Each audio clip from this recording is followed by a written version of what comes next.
Sebuah kisah cinta yang terindah dalam kitab suci, cinta seorang hamba dan rasa cinta sang permaisuri.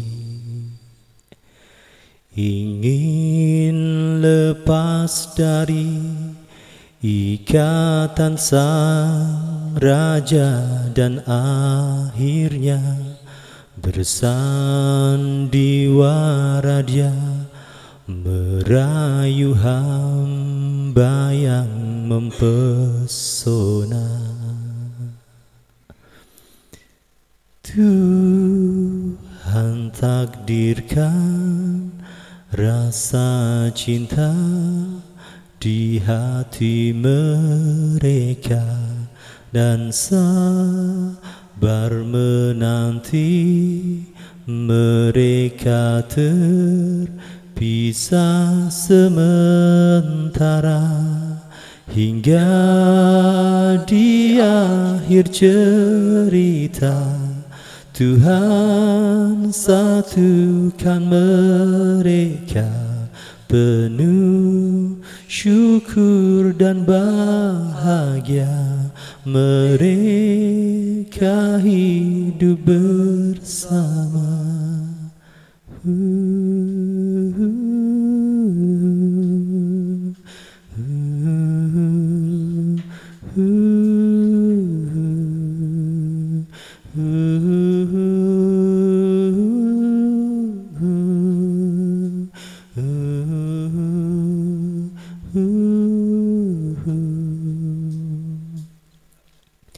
Dewi Asiyah, istri Fir'aun, Dewi Maryam tak bersuami. Namun di akhir kisah mereka akan menjadi pendamping Nabi Muhammad. Nabi Ibrahim harus rela terpisah sementara dari Dewi Sarah karena ada skenario yang indah dari Tuhannya. Nabi Adam harus terusir dari surga karena cintanya pada ibu Hawa. Nabi Yusuf harus rela terpenjara demi cintanya kepada Dewi Zulaikha. Di akhir kisah mereka semua hidup bahagia. Berkah mereka, semoga kau terlepas darinya dan sabar menanti, semoga Tuhan satukan kita hingga di akhir cerita Tuhan satukan mereka penuh syukur dan bahagia mereka hidup bersama. Begitupun cinta kita harus terpisah sementara. Semoga di akhir cerita Tuhan satukan kita.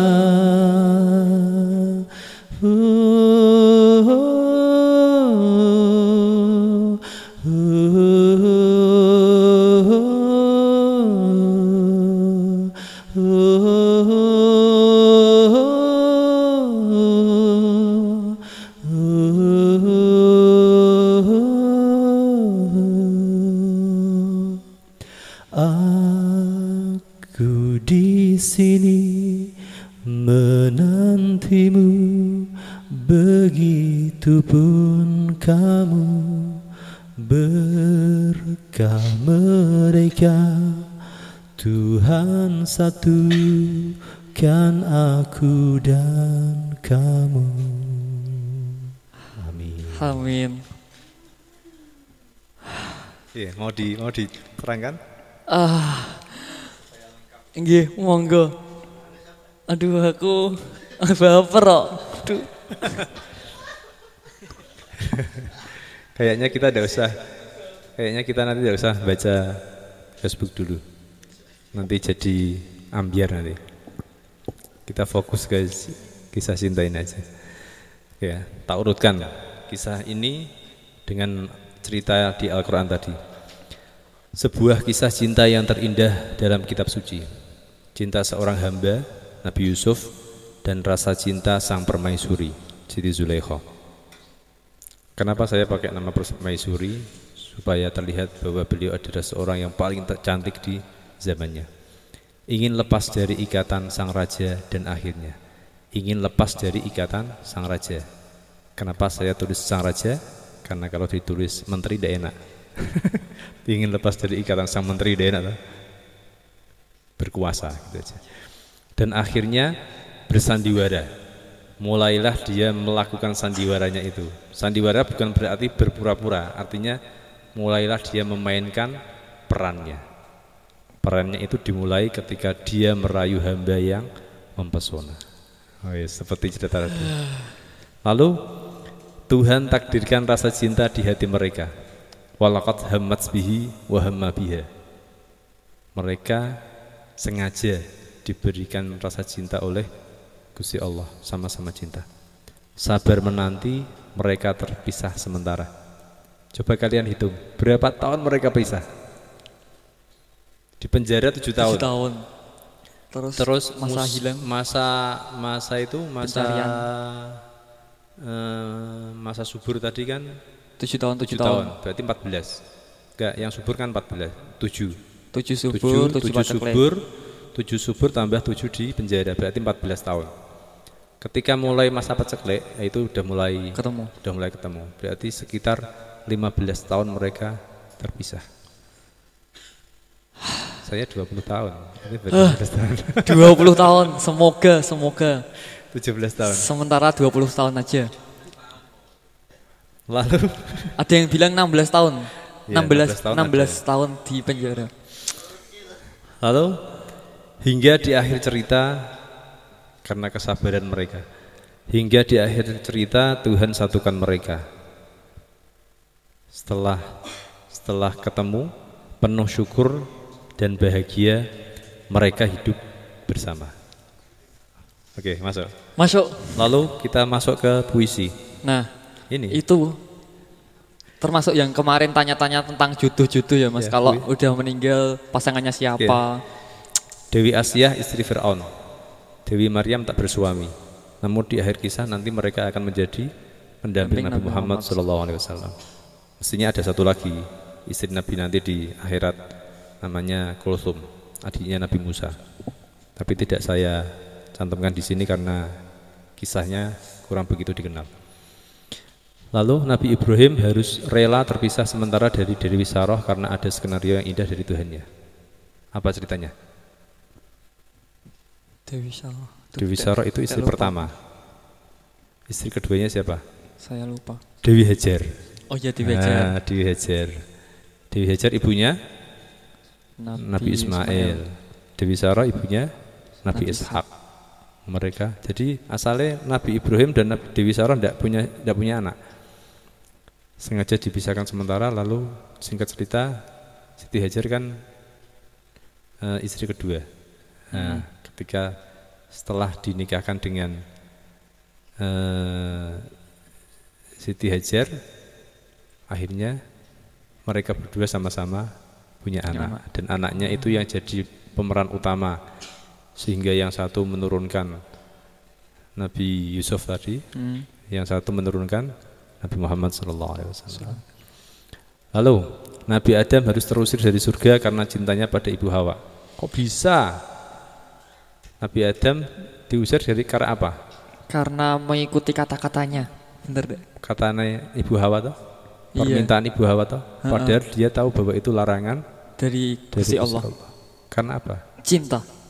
Katanya sih di dongeng-dongeng sih karena digoda iblis. Bener, iblis berperan di situ.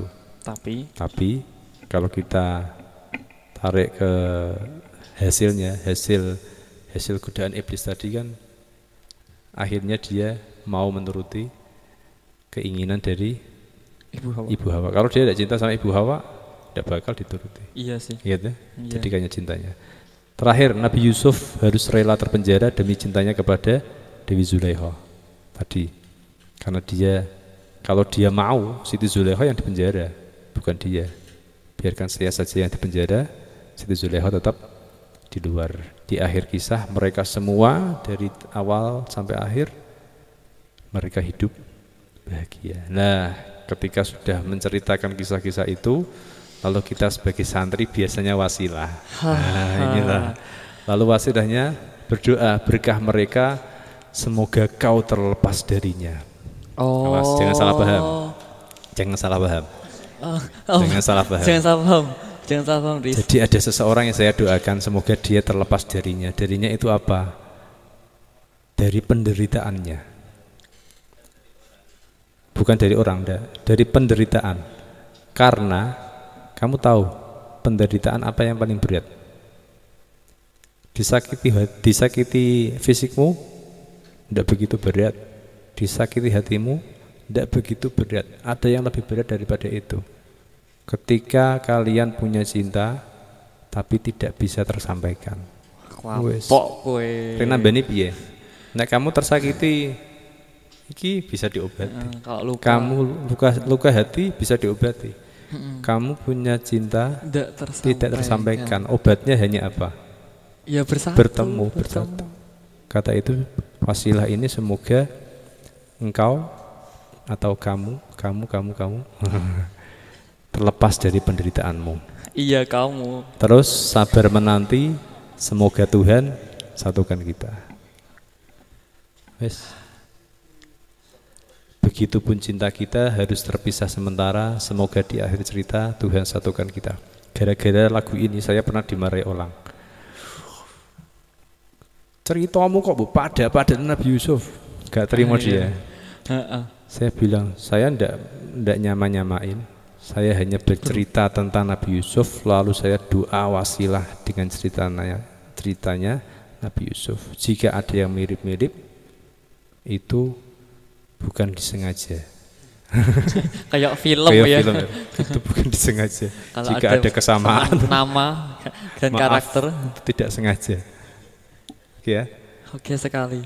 Dari lagu ini saya ingin semua orang bisa merasakan, oh, enggak semudah itu. Ini kembali ke cerita tadi. Tadi kan Nabi Yusuf dalam penantiannya di penjara, dia statusnya apa? Terdakwa. Sang terdakwa. Dia punya image buruk di masyarakat. Oh iya. Nah, sama. Memiliki image yang kurang buruk, baik. Kan? Orang yang menanti juga seperti itu. Aduh. Orang yang menanti pasti akan mendapat image buruk dari masyarakat. Yang membela Nabi Yusuf siapa? Paling hanya sedikit orang toh. Nyalah Nabi Zulaikha paling sedikit orang. Tapi yang menyalahkan Nabi Yusuf banyak banget. Sama dengan orang yang dalam penantiannya juga seperti itu. Masyarakat akan menganggap dia orang yang buruk. Hanya beberapa orang saja yang menganggap dia baik. Aduh. Itu kisah saya. Saya tunggu kisah kalian. Iya. Di episode berikutnya. Silakan Karena ya. apa? Karena dalam setiap kisah bisa kita ambil pelajaran. Itu yang paling penting. Bukan membuka aib, enggak. Karena dalam setiap kisah ada hikmah. Jangan bilang gini, aku izin. Lah emangnya Nabi Yusuf ini gak izin. Iya ya. Nabi Yusuf dan Siti Zulaikha dia diperankan Gusti Allah, Pak. Itu rahasianya kenapa Nabi selalu lebih mulia daripada wali. Kamu tahu kisahnya Syekh Abdul Qadir kan? Dari bayi dia terjaga. Bahkan waktu puasa saja beliau tidak mau menyusu. Sampai beliau jadi rajanya wali, beliau tidak pernah bermaksiat. Dan Nabi disuruh praktek kok. Disuruh praktek langsung dan dicemooh banyak orang. Dijadikan contoh. Dan contoh itu dikenal sampai nanti hari kiamat. Nabi Muhammad lebih berat lagi. Iya. Ujiannya lebih berat lagi. Dan itu diterima oleh Nabi. Karena itu beda orang yang soleh, ya, orang yang soleh karena ketaatannya dan orang yang soleh karena ujian. Nah, hasilnya akan beda. Kalian beda kan? Lihat orang yang ke masjid karena dia warisan dari kecil, dia ke masjidnya Anak yang kiai. standar-standar aja. Tapi ketika ada orang yang asalnya terperosok, kemudian dia tersadar karena ujiannya tadi, wah itu melebihi, melompati, dia akan melompati orang yang sudah taat dari kecil. Udah, kalau diteruskan ngelantur nanti sampai jam 2 malam.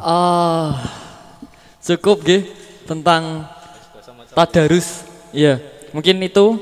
Jadi kita tunggu cerita kalian di kolom komentar di Q&A yang sudah kami posting di YouTube dan Instagram. Jangan lupa, Facebook. Jangan lupa like, comment, subscribe channel ini, share link sebanyak-banyaknya biar kisah cinta yang sesungguhnya ini bisa menginspirasi kita semua.